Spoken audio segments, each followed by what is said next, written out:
नमस्कार मित्रों, मैं हूं अशोक वर्मा। भरोसे का नाम ही है टीवी20 न्यूज, जो रोज उपलब्ध कराता है ताजा तरीन खबरें। देश और प्रदेश की तमाम अहम खबरों के साथ आइए नजर डालते हैं इस खबर पर। विगत वर्षों की भांति इस वर्ष भी परशुराम सेना द्वारा आयोजित भगवान परशुराम जी की बरही परशुराम सेना के प्रदेश अध्यक्ष संजय दुबे के काली चौरा स्थित आवास पर मनाया गया। इस अवसर पर विधि विधान से भगवान परशुराम जी की पूजा अर्चन कर माल्यार्पण किया गया। इस अवसर पर सेना के प्रदेश अध्यक्ष संजय दुबे ने कहा कि भगवान परशुराम जी विष्णु के छठे अवतार थे। उनके जीवन से हमें न्याय अत्याचार का विरोध करने की प्रेरणा मिलती है। समाज सेविका सुनीता उपाध्याय ने कहा कि शस्त्र और शास्त्र में निपुण भगवान परशुराम जी ने आतताइयों की वध करके समाज में सदाचार और शांति स्थापित किया। साहित्यकार पत्रकार संजय कुमार पांडे सरस ने कहा कि धनुष विद्या में पारंगत भगवान परशुराम जी से अन्याय के विरोध करने की प्रेरणा मिलती है। भगवान परशुराम जी हमेशा सत्य और न्याय का साथ रहते थे। उनका जीवन न्याय, प्रियता, वीरता, तपस्या से परिपूर्ण था। ऐसे में हम भगवान परशुराम से सीख लेकर मानव जीवन को कल्याणकारी बना सकते हैं। राजेश गिरी एवं सुधीर राय ने भगवान परशुराम की प्रतिमा पर माल्यार्पण करते हुए कहा कि भगवान परशुराम जी ने समाज में व्याप्त अनाचार को खत्म करके शांति स्थापित किया। इस अवसर पर सुधीर राय, राजेश गिरी, विद्या दुबे, समाज सेविका सुनीता उपाध्याय, पुनीत उपाध्याय, राहुल दुबे और गुलाब आदि उपस्थित रहे।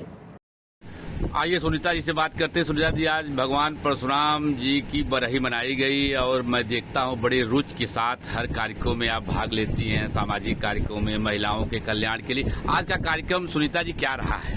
आज का कार्यक्रम जैसे कि करीब विगत 12 वर्षों से परशुराम सेना के प्रदेश अध्यक्ष रहे संजय दुबे जी हर वर्ष बरही का कार्यक्रम करते हैं, जिसमें इन्होंने बरही का भोज किया और उसमें हम लोग आए। इसमें ये संकल्प लेके हम लोग जा रहे हैं कि जैसे परशुराम जी दुष्टों का दलन किए, वैसे हम अपने ब्राह्मण समाज को यह संदेश देना चाहते हैं कि ये भी एकजुट हों, कई अलग अलग संगठन बना के ये ना दिखाएं कि हम ब्राह्मणवादी हैं, ये दिखाएं कि हम एक ब्राह्मण हैं और हमें एकजुटता है, एकता है, अखंडता है, तभी हम कुछ कर पाएंगे। अन्यथा नहीं तो ये संगठन बनाने से कुछ नहीं होता है।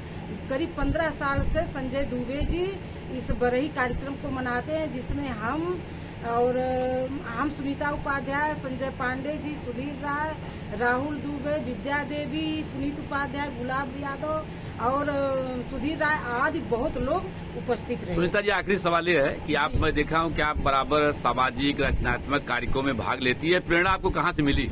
ये हमें कहीं न कहीं अपने जीवन से मिली, क्योंकि हम अपने जीवन में, अपने ससुराल में कुछ वहाँ के लोगों से बहुत कुछ सहे हैं, देखे हैं। और जब मौका मिला तो हम समाज को जागरूक करने के लिए निकले और खासकर अपने ही विशेषकर हम अपने जातिवाद के लिए नहीं, पूरे समाज के लिए लड़ने की बात कहे हैं कि अपने हक के लिए लड़िए।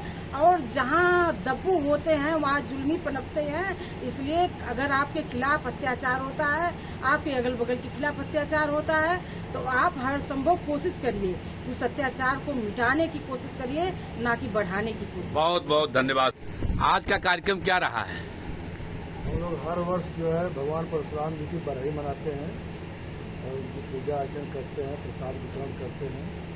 हर साल की बात इस वर्ष भी भगवान परशुराम जी की बरही मनाई गई और हमेशा मनाई जाएगी। भगवान परशुराम जी का जो ये बरही मनाई जाती है, इसमें कौन कौन से लोग इस कार्यक्रम में उपस्थित हुए हैं? इस कार्यक्रम में हमारे संगठन के सभी लोग थे। सुनीता उपाध्याय जी थे, सुधीर राय थे, कई जितने भी हमारे पदाधिकारी हैं, हम लोगों के संरक्षक संजय पांडे जी थे, सभी लोग थे। ये हर वर्ष मनाया जाता है? हर वर्ष मनाया जाता है। हम लोगों को इससे प्रेरणा मिलती है, न्याय के खिलाफ लड़ने की हमेशा प्रेरणा मिलती है। बहुत बहुत धन्यवाद।